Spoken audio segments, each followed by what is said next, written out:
بسم اللہ الرحمن الرحیم. مفتاح الصلاة الطہور وتحریمها التکبیر وتحلیلها التسلیم. حدیث کے 3 حصے ہیں. پہلے حصے میں ہے کہ نماز کی کنجی اور چابی وہ طہارت ہے، اور یہ متفق علیہ ہے کہ طہارت نماز کے لیے شرط ہے. لیکن یہ اس حدیث کی وجہ سے نہیں بلکہ آیات کی وجہ سے اذا قمتم الى الصلاة فاغسلوا وجوهكم وأيديكم الى المرافق الآیہ، اور وہ احادیث جو کثرت سے وارد ہے جیسے لا صلاة الا بالطہور، اور یہ کہ اسلام میں کوئی نماز بغیر وضو کے نہیں پڑھی گئی. علمنی الوضوء والصلاة جميعا، پہلی وحی کے فوراً بعد نماز اور وضو سکھائے گئے تھے.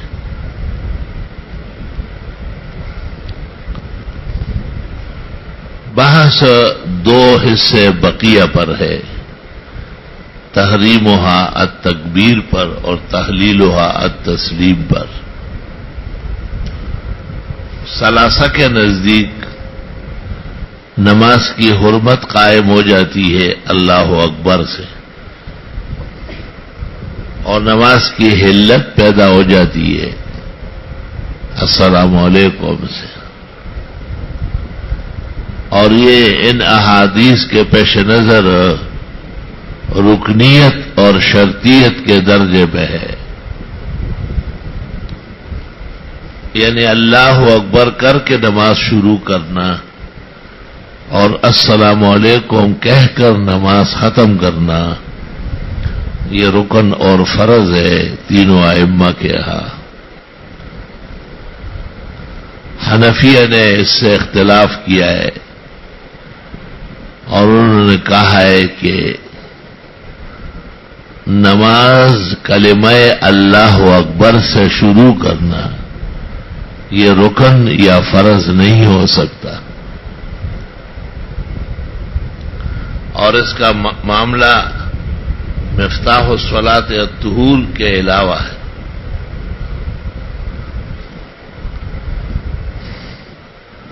بلکہ التکبیر سے مراد ہے کل کلمۃ تدل علی تعظیمی، اللہ تعالیٰ کی عظمت پر دال کلمہ وہ قائم مقام اللہ اکبر کے ہیں.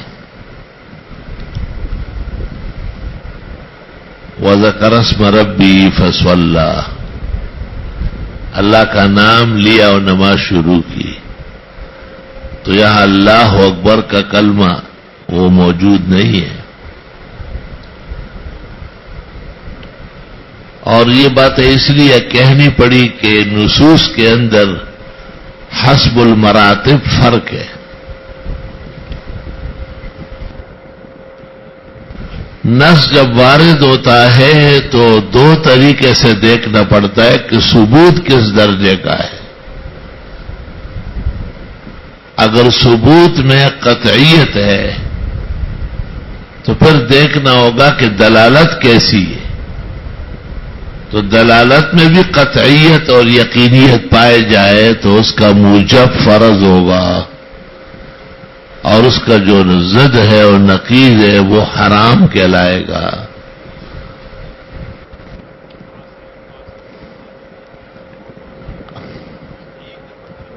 اور جب نص وارد ہو اور 2 میں سے ایک میں ظن ہو تو واجب ثابت ہوگا، اور نقیض مکروہ تحریمی ہوگا.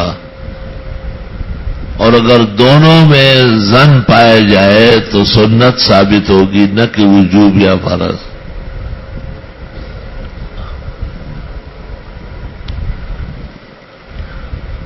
اور تحریمها التکبیر میں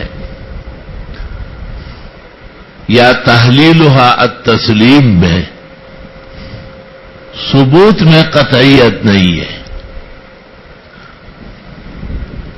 کیونکہ اخبار آحاد ہے اور یہ مفید ظن ہے نہ کہ قطع و یقین کو.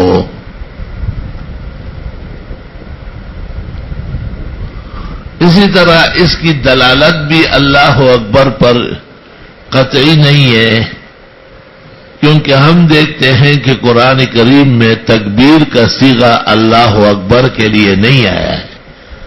وَرَبَّكَ فَكَبِّرْ، کسی نے نہیں کہا کہ آپ اللہ اکبر پڑھیں، ہر ایک نے کہا خدا کی بڑائی بیان کریں. فَلَمَّا رَأَيْنَهُ أَكْبَرْنَهُ سے بھی یہی مراد دیا گیا کہ حضرت یوسف کے حسن کی معترف ہوئی، اور وَكَبِّرْ و تکبیرہ سے مراد بھی اللہ اکبر نہیں لیا گیا.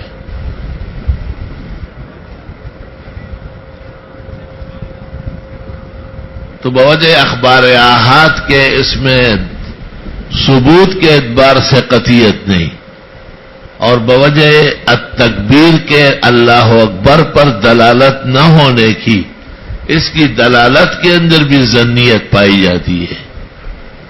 تو چاہیے تو یہ تھا کہ اس کا موجب جو ہے، جو ثلاثہ کہتے اللہ اکبر، وہ سنت ہی ہوتا، واجب بھی نہ ہوتا، لیکن تلقی وغیرہ کی وجہ سے حنفیہ نے فرض اور رکن سے اتر کر درجہ وجوب میں مان لیا.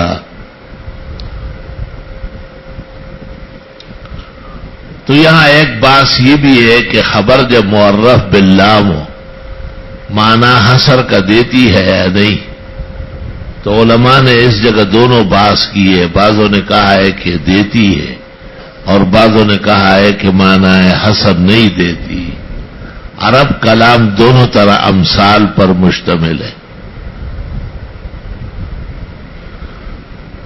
اور ایک یہ کہ الف لام کس کام کے لیے ہے، تو کہتے عہد عرفی کے لیے ہے. لیکن عہد عرفی دلالات قطعیات میں سے نہیں ہے. بے شک عرف میں لوگ نماز اللہ اکبر سے شروع کرتے ہیں، لیکن چونکہ بنیادی طور پر یہ نہ قطعی ہے انہیں یقینی ہے، اس لیے اس سے کچھ زیادہ فائدہ حاصل نہیں ہوا. پھر یہ کہ التنصیص علی الشیء هل يدل على نفی ما عداه، ایک چیز کے بارے میں یہ کہنا کہ تحریمها التکبیر، تو کیا یہ بھی ثابت ہو رہا ہے اس سے کہ اس کے علاوہ کسی کلمے سے نماز شروع نہیں ہو سکتی؟ تو اس کے لیے مفہوم کی بات ہو گئی ہے کہ منطوق کا ایک ظاہر اور حقیقی معنی ہوتا ہے، اس کو مفہوم موافق بھی کہتے ہیں اور فحوى الخطاب بھی کہتے ہیں، اور کبھی کبھی اس کا برعکس معنی ہوتا ہے، اس کو مفہوم مخالف یا دلیل الخطاب کہتے ہیں.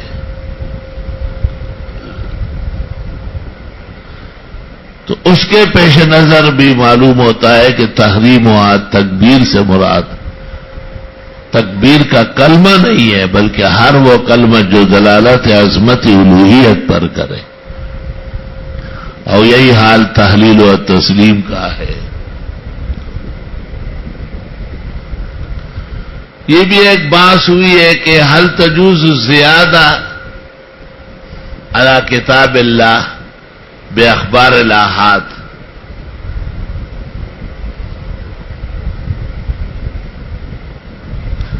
کیا قرآن کریم پر زیادت ہو سکتی ہے اخبار آحاد سے؟ تو ثلاثہ کے ہاں تو ایسا لگتا ہے کہ وصول کچھ بھی نہیں ہے، بس ظاہر روایات ہے اور استدلال ہے. ان کے نزدیک تو جو ثابت ہے تجوز زیادہ علی کتاب اللہ باخبار الآحاد، مطلب ہے کہ خبر واحد سے تو یہ معلوم ہوا کہ بس مطلق ذکر ہو، اور اب ہم اس کے ساتھ اخبار آحاد کا نتیجہ لگاتے ہیں کہ وہ اللہ اکبر ہو. تو یہ تو زیادت علی کتاب اللہ ہے. مشہور ہے کہ حنفیہ قائل نہیں ہے. حنفیہ اصول میں لکھا ہے، نور الانوار میں، اسامی میں، بزدوی میں، توضیح میں، تلوی میں، کہ لا تصح الزیادہ علی کتاب اللہ باخبار الاحاد. لیکن حضرت شاہ صاحب نے کہا ہے کہ یہ تنقیح مناسب نہیں ہے، کیونکہ ہم کر تو رہے ہیں. قرآن کریم میں وقوموا للہ قانتین، اور ہم قیام کو کس طرح کرتے ہیں؟ سبحانک اللہم پڑھتے، ہاتھ باندھتے. قرآن کریم میں فقرؤ ما تیسر، ہم کہتے ہیں فاتحہ پڑھنا چاہیے، سورت ملانا چاہیے. قرآن کریم میں ورکعوا مع الراکعین، اور ہم رکوع میں اس طرح گھٹنے پکڑو اور کم از کم 3 دفعہ سبحان ربی العظیم کہو. یہی حال سجدے کا ہے. تو حکم ایک ہے اور ہم نے اضافہ کیا ہے، اور یہ اضافہ اخبار احاد سے ہے. تو حضرت شاہ صاحب کہتے ہیں کہ احناف حضرات نہ کہے کہ ہمارے نزدیک زیادت علی کتاب اللہ بالاخبار الاحاد. حضرت فرماتے زیادت تو کر رہا ہے لیکن حیثیت دوسری ہے. رکوع مطلق فرض ہے، سجود مطلق فرض ہے، کیونکہ وہ نفس قطعی سے ثابت ہے. نفس قیام و قرات فرض ہے. ہدایہ میں لکھا ہوا ہے والفاتحۃ لا تتعین رکنا عندنا، فاتحہ کو بھی ہم بطور رکن کے نہیں پڑھتے، بطور وجوب کے پڑھتے ہیں. وہ اخبار احاد کا نتیجہ ہے. تو ہمارے متعلق مشہور ہے کہ حنفیہ کے نزدیک لا تجوز الزیادہ علی کتاب اللہ باخبار الاحاد. حضرت فرماتے ہیں یہ تعبیر سقیم ہے. اس پر تینوں طرف سے اعتراضات ہوئے ہیں. مالکیہ، شوافی اور حنابلہ بھی چپ تو نہیں رہے تھے، اور انہوں نے بھی ایسے مواطن پیدا کیے اور حنفیوں کو روکنے کی کوشش کی. تو حضرت فرماتے ہیں کہ نہیں، ہمارے ہاں زیادت بے شک نصوص پر ہے، لیکن اس کی حیثیت کم درجے کی ہے. جو فرضیت اور رکنیت ہمارے یہاں قیام کی ہے، قرات کی ہے، رکوع کی ہے، سجود کی ہے، وہ اس پہ پڑھنے والے تسبیحات کی نہیں، وہ مشکل سے سنت مستحبہ ہے.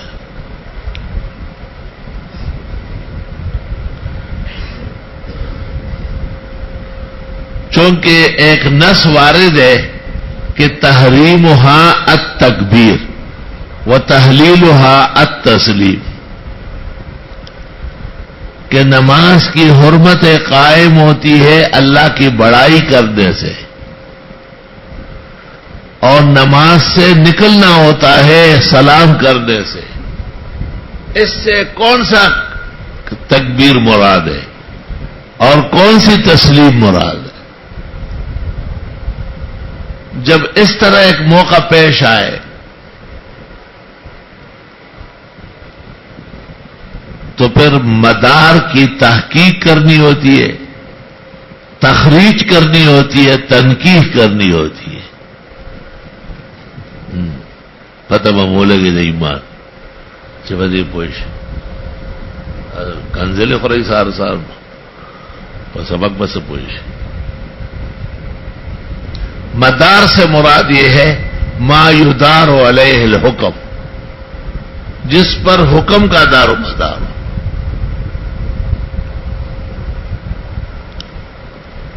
جیسے آپ سے کوئی کہے کہ آپ کے استاد آتے ہی کیوں ناراض ہوئے، تو آپ کہیں گے کہ ہم سے غلطی ہوئی. یہ ایک وصف ہے. دوسرے آپ کہے کہ ہم چونکہ نئے نئے ہیں ہمیں آداب نہیں آتے.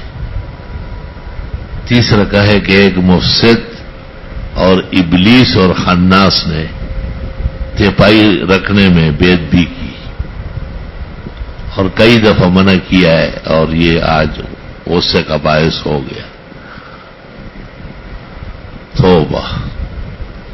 دیکھو بات سنو، بات ایک ہی ہے، ہیئات علیحدہ ہے. اس طرح ایک حکم اس کا کبھی وصف معلوم کرتے، کبھی وجہ معلوم کرتے، کبھی حکمت معلوم کرتے. مثلا آپ یہ کہے کہ یہ تیپائی بجنے سے دارالحدیث کے بے حرمتی، دوسرا ساتھی کہے کہ استاذ کے لیے تکلیف کا باعث، تیسرا کہے کہ یہ ڈسپلن حسن اسلوب کے منافی ہے کہ لڑکے تیپائیاں بجاتے رہے. تو اب آپ دیکھیں گے 3 بحث ہم کریں گے کہ نص یہی ہے تحریمھا التکبیر و تحلیلھا التسلیم. وہ اس سے اللہ اکبر ثابت کر رہے ہیں اور ہم کہتے ہیں نہیں، کل کلمۃ تدل علی تعظیم.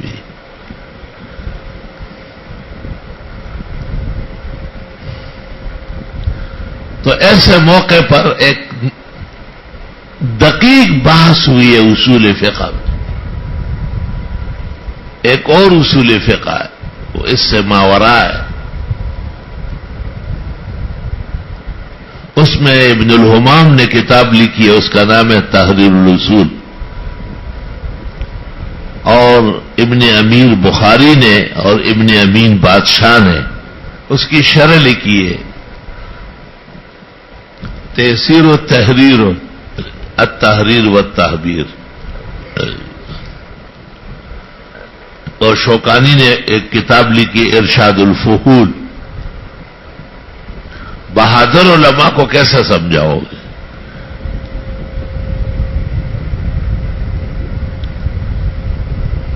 دیکھو میں اب شروع کرتا ہوں اس کو.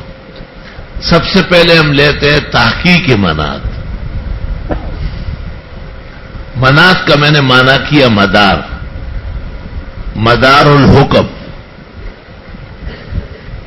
حکم کا دار و مدار جس پر ہے، دائرہ دور سے مدار ہے، جیسے مدیر ہے.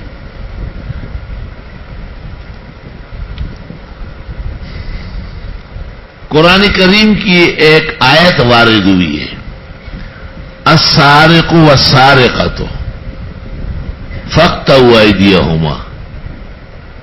چور ہو یا چورنی ہو، جب وہ چوری ثابت ہو جائے تو ان کے ہاتھ کاٹو. ٹھیک ہے. اب دیکھو سرقہ علت ہے قطعیت کا، اور قطعیت کیا چیز ہے؟ وہ حکم ہے. علت جو جامع ہے وہ ہے سرقہ، اور سرقہ کا معنی کیا ہے حضرات اصولیین نے اخذ المال المحرز المحفوظ بغیر اذن المالک. کوئی چال چلن سے کسی کی چیز اٹھا لے، اور وہ مال متقوم ہو یا متقوم ہو، جیسے چشمہ ہے متقوم ہے، جوتا ہے متقوم ہے، رومال ہے متقوم ہے، قیمت ہے اس کی اور اس میں قیمت سے ملتی ہے.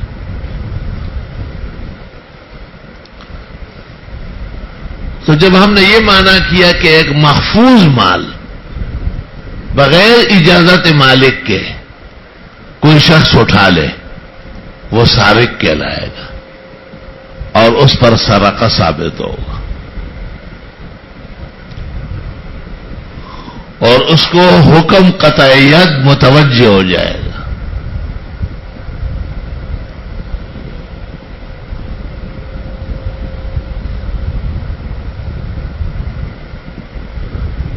تو اب ہمارے سامنے 2 آدمی آئے، ایک نباش آیا کفن چور، اور ایک ترار آیا چیپ کترا. اب ہم 2 آدمی پکڑ کے لائے. لوگوں نے کہا دیکھو اس نے رات کو ایک مردے سے کفن کھینچ لیا. دوسرے کو پکڑا کہ میں حیدرآباد جا رہا تھا، میرے ساتھ بس پہ بیٹھا ہوا تھا اور میری تمام چیزیں اس کی جیب میں چلی گئی. تو اب آپ میں سے جو فقیہ ہے اور قاضی بنا ہوا ہے، اس کی عدالت میں فیصلہ آ گیا. مرافعہ کہتے ہیں اس کو، مرافعہ آ گیا.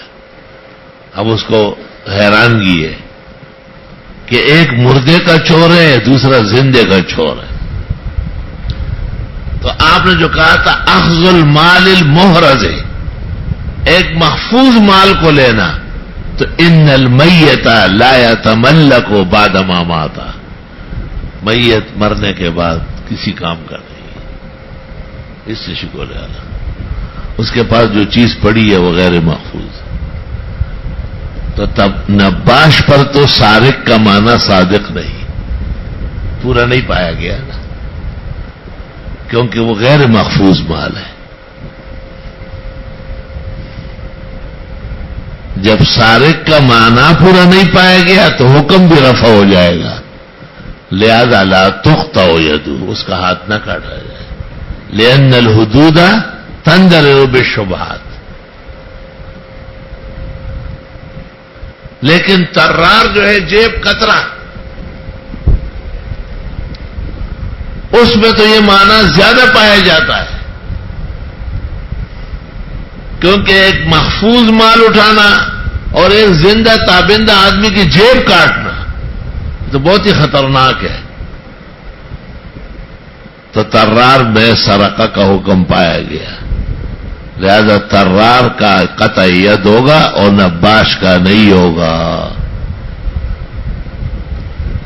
تو تحریمھا التکبیر میں جو زیادہ معنی پایا گیا وہ کل کلمۃ تدل علی تعظیمہ، اور جو کم پایا گیا وہ اس کا فرد لینا، اللہ اکبر لینا، اس کا ثبوت مشکل ہو رہا ہے. مولوی صاحبان سمجھ گئے بات کو، اس طرح یاد کرنا پڑے گا، اور ہفتے کو آپ نے کھڑے ہو کے سنانا ہے. ہاں، اس کے بعد ایک مرتبہ آتا ہے تخریج منات کا. یہ اس کو کہتے ہیں استاد محترم بنوری سے معارف السنن میں، اور شاہ سے فیض الباری میں، اور ابن الحمام تحریر الرسول میں، اور امیر بخاری تحریر تحبیر میں، اور امین بادشاہ تحسیر التحریر میں. یہ اہم مہم اصول ہے آپ کے. کبھی آپ کا زمانہ ایسا تھا کہ آپ کے اکابر ان کتابوں سے استدلالات کرتے تھے، اور اسنوی نے شرح بیضاوی میں، اسنوی 12 جلدوں میں. اب ایک اور مہم پیش آ رہا ہے، اس طرح بھی چیک کرنا ہے کہ تحقیق منات سے تو پتہ چلا کہ تحریم و حد تکبیر سے اللہ اکبر ثابت نہیں ہو رہا، ان کا استدلال رکنیت کا کمزور ہے.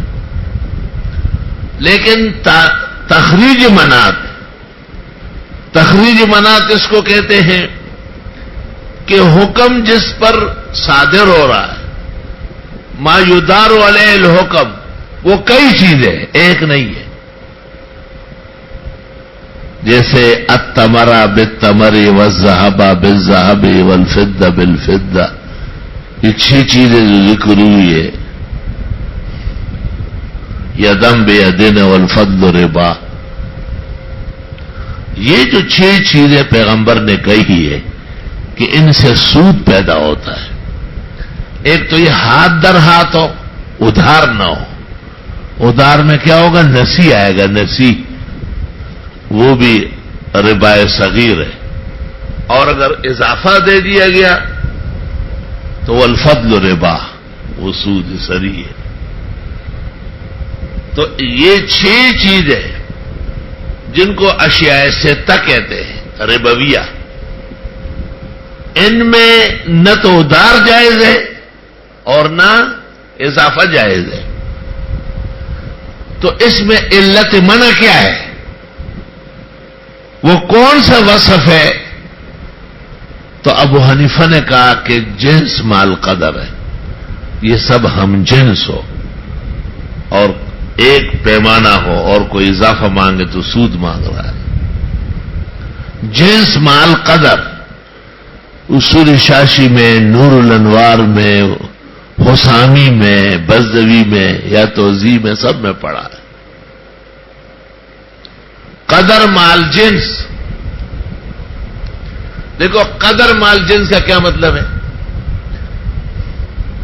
آپ کہتے ہیں کہ یہ 1 من گندم مجھے دو، میں 3 مہینے بعد جب میری زمین میں ہو جائے یہ ہم جنس چیزیں ہیں، اور آپ اس میں نسی کر رہے ہیں، نسی مانا ادھار، منع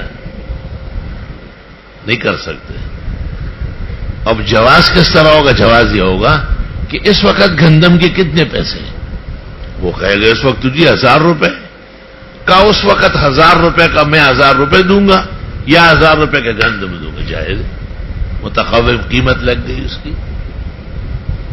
لولا الاعتبارات لبطلت الشرائع، ہر چیز کا اعتبار علیحدہ ہے ورنہ شرائع ختم ہو جاتی۔ اور قدر کا کیا مطلب ہے؟ کہ آپ کہیں کہ یہ والا 1 من لے لو، وہ والا 1 من، یہ غلط بات ہے، اس کی قیمت لگوا ہے۔ اور آپ کہیں کہ میرا گندم جو ہے نا ذرا دوسرے نمبر کا ہے اور آپ کے گندم اعلیٰ نمبر کے ہیں، میں 40 کلو کی جگہ 50 دیتا ہوں اور آپ مجھے 50 کی جگہ 40 دے دیں، تو یہ تو فضل والفضل ربا ہو گیا۔ یہ تو آپ ایک ہی جنس پر، کیونکہ فقہاء کہتے ہیں کہ صفات اعلیٰ اور صفات ردی معتبر نہیں ہے، اعلیٰ صفت اور ردی صفت یہ معتبر نہیں ہے، بس گندم ہے، مکئی ہے، باجرہ ہے، قدر اور جنس برابر ہونا چاہیے۔ اور اگر ادھار ہو تو نسی ہے، اور اگر فضل اس میں آگے زیادت آ گئی ایک طرف سے تو یہ ربا ہو جائے گا۔ یہ میں نے آپ کو تشریح کی تاکہ آپ کے ذہن میں وہ اشیاء ستہ بما محل کے آ جائے۔ تو امام ابو حنیفہ کہتے ہیں کہ یہ اس لیے اس طرح ربوی ہے کہ ان کے جنس اور قدر یک رنگ ہے۔ جو مدار ہے حکم کا اور علت قادحہ ہے، جامعہ ہے، وہ جنس و قدر ہے۔ لیکن امام شافعی کہتے ہیں کہ نہیں، طعمیت ہے، یہ کھانے پینے کی چیز ہے، اور ثمنیت ہے، اس کا بدل پیسہ ملتا ہے۔ ان کی علت علیحدہ ہو گئی۔ اور مالک اور احمد کہتے ہیں کہ نہیں، ادخار کہ یہ چیزیں ذخیرہ ہوتی ہے،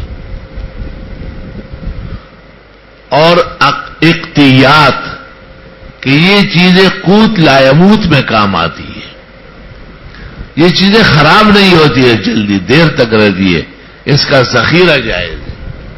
تو انہوں نے ایسی علت ڈھونڈی جس کو تلاش کرنا ہر جگہ بہت مشکل ہوگا۔ علماء نے لکھا ہے کہ اس ایک قاعدے میں ابو حنیفہ کا تفقہ بہت ظاہر ہے۔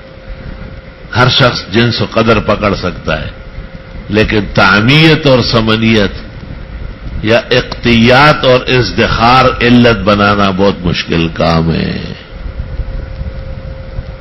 تو تخریج منات کا بھی یہ تقاضا ہے کہ تحریمھا التکبیر سے مراد اللہ کی بڑائی لینا تو آسان ہے، لیکن کلمے میں حصر کرنا دشوار ہے۔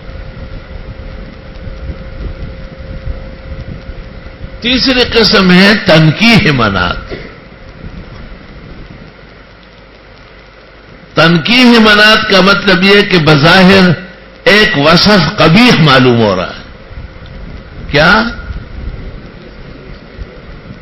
لیکن غور کرنے کے بعد پتہ چلا کہ قبیح اور مدیح ہم معنی ہے۔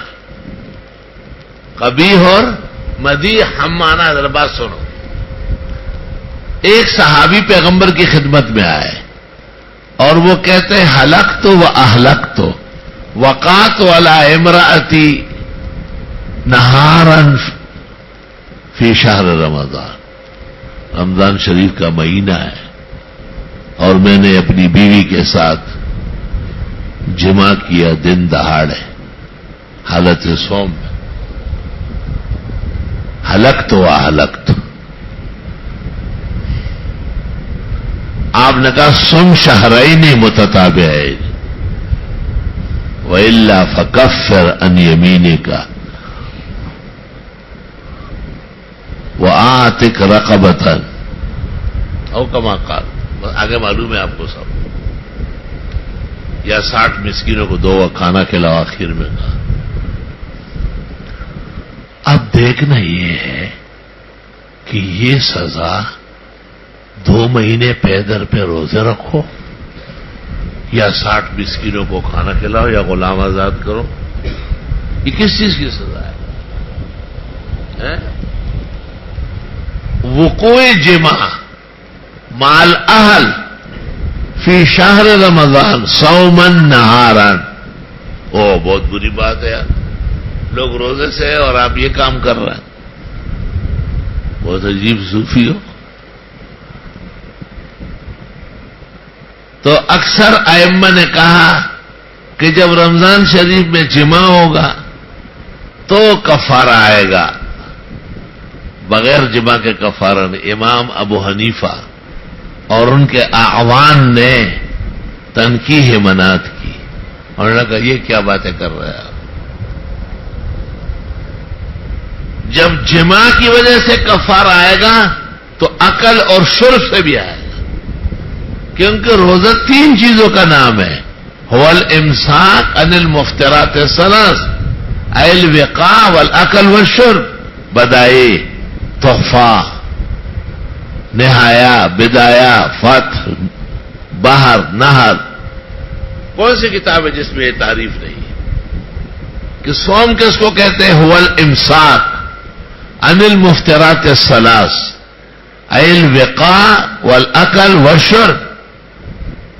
بابا جیسے پراٹھا کھانا اور انڈے گریوی کھانا اور دودھ گرم گرم پینا یا چائے پینا، چاہیے اس کے در مجلس ارشا و گدائے، چاہیے اس کے تاراج کنت خانہ غمرہ۔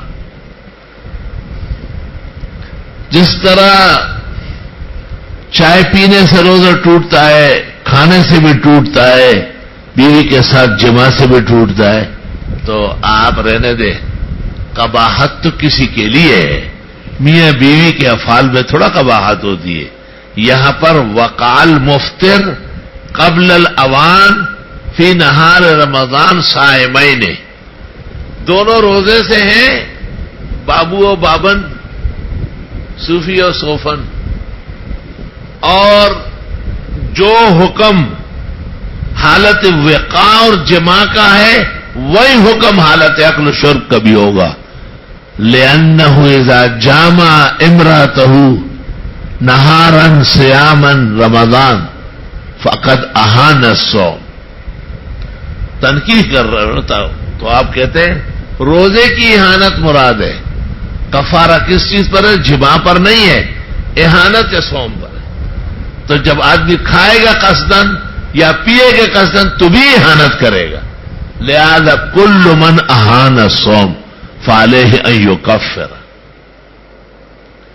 تو امام اعظم کے نزدیک حکم عام ہو گیا، کیونکہ حضرت نے علت میں تعمیم فرمائی کہ وہ تو ایک وقتی واقعہ ہے کہ وقار رجل علی امرأتہ نہارا صائما من رمضان، ورنہ یہی حکم اگر کوئی کھا لے یا کوئی پی لے اس کے لیے بھی ہے۔ مولوی صاحبان سمجھ گئے؟ سمجھ تو پہلے ہی گئے، جیسے ہی میں آیا تو آپ کی سمجھ کی کھڑکیاں کھل گئی بہت زیادہ۔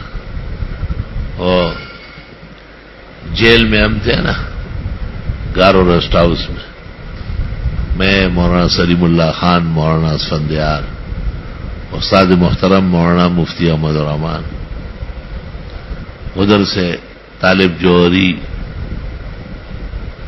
اور عرفان حیدر، فضلی علی اور جعفر حسین ایڈوکیٹ، حسن ترابی، 5 ہم اس طرح گارو ریسٹ ہاؤس میں ہم کو بند کیا۔ یہ ناپسندیدہ لوگ ہیں، کراچی میں شرارت کر رہا ہے۔ خیر وہ انہوں نے شیعوں نے خواہش ظاہر کی ایک موقع پہ کہ بھائی رہا ہوں گے، باہر جائیں گے، پھر دور دور رہتے ہیں، یہاں ہم بھی صف اول کے علماء ہیں، حالانکہ داڑھی ایک کی بھی نہیں تھی، اور آپ بھی صف اول کے، ذرا بات چیت کریں۔ ہمارے علماء سے بات ہوئی، انہوں نے کہا، میں نے کہا وہ تو مناظرے کی چیلنج کیا آپ کو، آپ انکار تھوڑی کر سکتے، یہ مناظرہ ہے۔ اچھا، اور کسی کو تو مناظرہ کہتے ہیں، مناظرہ کوئی گلم گلوچ کو کہتے ہیں، وہ بحث کرنا چاہتے ہیں آپ سے، آپ ہاں کریں، ہاں کرا لیا۔ ایک عباس جیلر تھا، اس کو میں نے سمجھایا کہ 10 ساڑھے 10 بجے آپ لان میں جو ہے باہر گھاس میں میز لگوائے، کرسیاں لگائے، ایک سٹیج ادھر بنائے، ایک ادھر بنائے، ادھر ان رافضیوں کو بٹھائے، ادھر ہم کو بٹھائے، اچھی قسم کی چائے عمدہ پہ، وہ تو روزانہ آتی تھی، وہاں بیٹھ گئے۔ فیصلہ یہ ہوا کہ کوئی علمی بات ہو تو مجھے کہا آپ جواب دیں، اور کوئی سیاسی بات ہو تو مولانا اسفندیار سے کہا آپ جواب دیں۔ اب یہ بھی چپ چاپ بیٹھے، وہ بھی چپ چاپ بیٹھے، ایک دوسرے کو دیتے چپ چاپ۔ میں نے مولانا اسفندیار سے کہا کچھ منہ تو کھولو، سخلاخو کھولا ہوگا۔ مولانا نے ان سے پوچھا کہ یہ جو موجودہ بحران ہے اور جس میں ہم بھی بندے اور آپ بھی بندے، اس کے بارے میں کیا سوچا ہے؟ تو طالب جوہری نے کہا جتنا سوچنا چاہیے تھا اس سے بھی آگے سوچ لیا۔ تو آپ بھی صبح سویرے جتنے سمجھنا چاہیے تھا اس سے کچھ آگے ہی سمجھ لیا۔ میں نے کہا کہ حضرت سنا تو یہی تھا کہ شیعہ نحو و منطق میں امام ہوتے ہیں، کیونکہ یہ حضرت علی کے فنون ہے نا، ابو الاسود کو آپ نے تعلیم کی ہے، لیکن یہ کہنا کہ جتنا سوچنا چاہیے تھا اس سے بھی زیادہ سوچ لیا، یہ تو تحصیل حاصل و اخراج المخرج ہے، منطق میں جرم عظیم ہے۔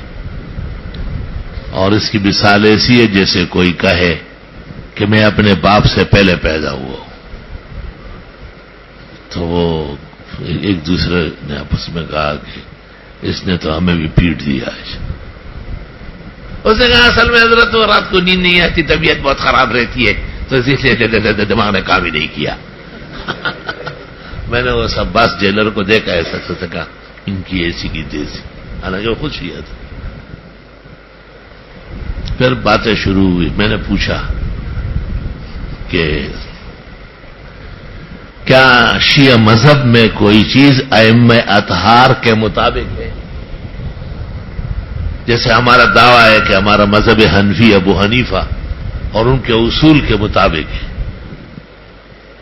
تو کیا شیعہ مذہب میں کوئی چیز آپ بتائیں گے مجھے کہ وہ ائمہ اطہار زین العابدین، جعفر صادق، تقی، نقی، عسکری کسی کے مطابق؟ ہاں ہم تو سارے جو ہے نا انہی کے ماشاءاللہ نام لے کے جی رہے۔ میں نے کہا یہ جو اذان ہے آپ کی، ایک تو نماز آپ کے 3 اوقات کی ہے، صرف فجر، ظہر اور عصر اکٹھی، اور مغرب و عشاء اکٹھی، اور اس میں جو اذان دے رہے آپ تو تہران سے اذان ہے اشہد ان علی ولی اللہ، بس مشہد سے اذان ہے اشہد ان علی ولی اللہ و وصیہ، اور پاکستان میں تو ماشاءاللہ بہت آزادی اور جمہوریت ہے، اشہد ان علی ولی اللہ و وصیہ و خلیفۃ بلا فصل۔ تو مجھے کہتے ہیں نہیں اذان میں آپ کے ہاں بھی فرق ہے، فجر میں الصلاۃ خیر من النوم میں، اوروں میں تے بیوقوف، اور بریلویوں کے آپ زور سے صلاۃ السلام پڑھتے، آپ لوگ نہیں ہے قائل۔ میں نے کہا صلاۃ خیر من النوم روز اول سے فجر میں تجویز ہوا ہے، اس کے معنی آپ کو نہیں آتا۔ وہ کہتے ہیں نیند چھوڑو، نماز نیند رات کو ہوتی، دن میں کوئی نہیں سوتا۔ اور ہم بھی صلاۃ السلام، میں نے کہا اب ان سے تو بچانا ہے ان کو۔ میں نے کہا ہم بھی درود شریف کے قائل ہیں، لیکن سرن، جیسے امین بالجہر بالسر، اور بدعتی یہ کرتے بریلوی کہ وہ اونچا پڑتا ہے بس اتنا ہے، باقی ثابت دونوں کے ہاں ہے۔ مگر آپ کے ہاں اذان 3 قسم کی ہے۔ مجھے پوچھنا یہ کہ علی کے زمانے میں کون سی اذان تھی؟ انہوں نے کہا آپ والی تھی. دیکھا ذرا کیسے اللہ کھیلواتا ہے. میں نے کہا علی اور حسن حسین اور پھر امام زین العابدین امام جعفر صادق ان کے زمانے میں کون سی ہے؟ یہ آپ والی. میں نے کہا یہ نمازیں 3 وقت پڑھتے ہیں 5 وقت پڑھتے ہیں. میں نے کہا تو آپ اذان میں بھی اماموں کے خلاف ہے اور اوقات میں بھی خلاف ہے اور نماز میں بھی خلاف ہے. آپ کس طرح کہتے کہ میں اچھا حضرت اس کو آج رہنے دے ذرا تیاری کر کے اگلے دن سے اس کو کہا خبردار کم بیٹھ گئے وہ تقدیر. الحمدللہ کل ہی مولانا نے مجھے خط لکھا ہے مولانا سلیم اللہ خان نے کہ جیل کے واقعات تفصیل سے لکھ کے مجھے بھیجو. تو یہ بات اس پر یاد آئی کہ آپ بھی جتنا سمجھنا چاہیے تھا اس سے کچھ زیادہ ہی سمجھ. لا الہ الا اللہ استغفر اللہ واتوب الیہ توبہ. تو تحریمها التکبیر پہ ہم اللہ اکبر کے قائل ہیں. اللہ نہ کرے کہ ہم کوئی نماز بغیر اللہ اکبر کے شروع کرے. پوری دنیا میں کسی حنفی نے ایسی نماز نہیں پڑھی. یہ تو ایک بحث ہے علمی بحث میں تو آدمی علمی دلالات کا احاطہ کرتا ہے اور حیثیت کا فرق ہے. ہم وجوب عملی کے قائل ہیں فرض عملی کے لیکن باعتبار دلالت اور ثبوت کے اس کے وجوب کے قائل ہیں نہ کہ رکنیت کے. یہی حال تحلیلها التسلیم میں ہے کہ نماز سے نکلنے کے لیے سلام کرنا ہوگا. السلام علیکم. ہماری کتابوں میں لکھا ہے کہ سواء کان بالحدث او بالقہقہہ او بخروج الریح. اس پر اعتراض کیا ہے ابن امیر الحاج حنفی نے کہ قبائح کے ذریعے نماز کیوں ختم ہو رہی ہے. اس کے جوابات مختلف لوگوں نے دیے لیکن شاہ صاحب نے کہا کہ یہ مراد ہی نہیں ہے جو آپ کہہ رہے ہیں. یہ تو حاصل کلام کا ہے. مراد ہے خروج بسن المصلی فرض ہے. اپنے ارادے سے نماز سے فارغ ہونا کیونکہ نماز جب شروع ہو گئی تو فرض نماز ہے تو یہ مکمل تب ہوگی جب اس سے نکل بھی جائے گا. اب اگر کوئی شخص عمدن کوئی فعل کر لے تو یہ خروج بسن المصلی ہے.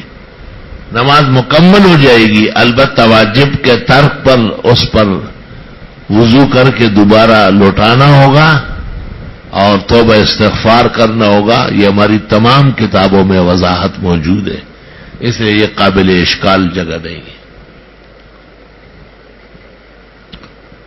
اللہ مفتاح الصلاۃ الطہور وتحریمها التکبیر وتحلیلها التسلیم. رہ گئی یہ بات کہ یہ بات کہی کیوں ہے. علماء کرام کے اذواق مختلف ہے. یہ بات سب سے پہلے ابو سعید بردئی نے کہی تھی. امام ابو سعید بردئی مخرج حنفیہ کے ائمہ کے اصول کے مطابق فروع کی تخریج فرمائی ہے. ابو سعید بردئی اور اس پر ناراضگی کی ہے امام ابو الحسن کرخی نے جو استاذ ہے جساس رازی احکام القرآن والے کے. اور یہ بحث موجود ہے بحر شرح کنز میں البحر الرائق شرح کنز میں. کچھ پوچھنا ہے مجال ہے کہ تو پوچھے. پوچھ ہی نہیں سکتا. پوچھنا تو دلیل علم کی ہے اور علم نہیں ہے تو کیسے پوچھو گے. حل من سوال عند اصحاب الاحوال. ہے کوئی سوال کسی کے پاس؟ نہ متخصصین تھی. شعیب علیہ السلام آیا تپوستے ہو کہ تقصیر شي لکه چرګ جګړې شي ساعت مخصوص حالانکہ ہوا ہے کہنا. آپ تو پرانے طالب ہیں ہمارے درجے اولا سے میں ہاتھ پڑے ہوئے ابھی تک آپ نے انڈا نہیں دیا. نہیں تپوسے کم تقصیر شي. تسلی سے سوال سمجھ کے آدمی پوچھے تو اور ساتھیوں کو فائدہ. پوچھنا تو سب کو ہوگا لیکن میرے خیال سے ذرا ڈرے رہتے اور پھر ان کا ابتدا بھی بہت مبارک ہوتی، نور در نور ہوتی. ایسا نہیں کرو. آج کا دن تو معاف کرو کیونکہ بہت ناراضگی ہو گئی. مجھے بھی ایسا نہیں کرنا ہے. ربنا لا تؤاخذنا ان نسینا واخطأنا ربنا ولا تحمل علينا إصرا كما حملته على الذين من قبلنا ربنا ولا تحملنا ما لا طاقة لنا به واعف عنا واغفر لنا وارحمنا أنت مولانا فانصرنا على القوم الكافرين. استغفر الله العظيم الذي لا إله إلا هو الحي القيوم وأتوب إليه يغفر له ذنوبه وإن كانت كزبد البحر يغفر له ذنوبه وإن كانت كأوراق الشجر يغفر له ذنوبه وإن كانت كأيام الدنيا يغفر له ذنوبه وإن كانت كرمل عالج. سمجھ گئے؟ ایسا استغفار ہے عجیب و غریب. استغفر اللہ العظیم الذي لا الہ الا هو الحی القیوم واتوب الیہ. استغفر اللہ العظیم الذي لا الہ الا هو الحی القیوم واتوب الیہ. الا کلکم خطاء وخیر الخطاء التواب. ہر ایک سے غلطی تو ہوتی اور بہترین وہ ہے جو غلطی پر معافی مانگے. تو ہمیں بھی معاف کرو اور خود بھی معاف ہو جاؤ. طبیعت پر بوجھ ہوتا ہے. اتنا اجر ثواب درد سے نہیں ملے گا جتنا اندیشہ ہے گناہ کا، تنبیہ کا. طالب علم ہماری اولاد ہے، بال بچوں کی طرح ہے. غلطیاں تو بہت کرتے ہیں، مار دیں گے مجھے. ایک دوسرے کو سمجھاؤ ورنہ خیر نہیں. وہ ایک شکاری شکار کرنے نکلا تھا تو اس نے دیکھا کہ ایک خرگوش ایک جھاڑی سے نکلی ہے دوسری میں بھاگ گئی. او لاٹھی اٹھائی لیکن بارہ خرگوش بھاگ گیا. تو شکاری اس کو کہتا ہے جب یہ تیری دوڑ ہے نا اس جھاڑی سے اس جھاڑی تک اور یہ میں ہوں اور میری لاٹھی ہے تو تیری کمر آج نہیں تو کل ٹوٹی، کل نہیں تو پرسوں ٹوٹی. تو یہی اگر تمہارا حال ہے تو ناراضگی بڑھے گی، نقصان ہوگا. لوگ تو علم اس لیے پڑھتے ہیں کہ اساتذہ کی دعائیں لے، ان کی خوشنودی شامل حال رہے. سبحان اللہ. زپبندہ اور انگنیم چ بخلاش شم اور زگیر کڑ شیخ بابا لوے رحم کاریہ. خوشحال خان خٹک سے کاکا سے بلے رحمت خفا ہو گئے تھے تو اورنگزیب نے اس کو گرفتار کیا اور حیدرآباد دکن میں جیل میں ڈالا. آتے شعر ہوئے کہ مجھے اورنگزیب نے نہیں، کاکا صاحب خفا ہے، ناراض ہے مجھ سے اس لیے جیل میں ہوں. اور پدکن کے پاڑو کم دے چمے دم کا خوڑلے اور خوڑلے اجدہا اور تور خاماریا. خوشحال خان کے لوگ کاکا صاحب کے گھر گئے، معافی مانگی. کاکا سے بہت بڑے کبار اولیاء اللہ میں سے تھے، سرحد کے جید فقہا و حفاظ حدیث میں سے. حضرت کی کتاب مجالس المومنین اس میں لکھتے ہیں ہمارے زمانے میں قرآن اور حدیث دونوں یاد کی جاتی تھی. کیا دور تھا ان کا. اس لیے ہم قرآن بھی یاد کر چکے ہیں اور احادیث بھی. تو بابا جی نے معاف کیا، یار ماں معاف کرا خدا تے معاف کیے. والتا اورنگزیب نے خواب دیکھا کہ تم پٹھانوں کے لیڈر کو پکڑ چکے ہو، اٹک سے لے کے کاشغر تک اور غزنی تک تیرا راستہ بند ہو، گزرو گے کہاں سے. اورنگزیب نے خوشحال کو بلایا، کہا 500 سپاہی اور 100 گھوڑے شاہی خزانے کے خرچے پر آپ کے پاس رہے اور چل اٹک کا معصول لو. میں نے رہا کر دیا اور خدا سے خوبی الی زپبندہ اور انگنیم چ بخلاش شب اور ذکر کڑے شیخ بابا لوے رحم کاریہ. تو اساتذہ خواہ کوئی بھی استاد ہو، بڑے چھوٹے سب برابر ہے، اور سب بڑے ہی ہے، چھوٹوں میں تو ہم فقیر ہے اور کوئی چھوٹا ہے ہی نہیں. تو دعائیں لے، خوش رنگی پیدا کرے، درس کا ذائقہ بڑھائے، چاشنی اچھی ہو، بالکل ایسے احوال نہ پیدا کرے جس سے گلہ ہو، شکوہ ہو، ماحولیات متاثر ہو. اور یہ آداب صرف میرے درس کے نہیں، تمام درس حدیث کے.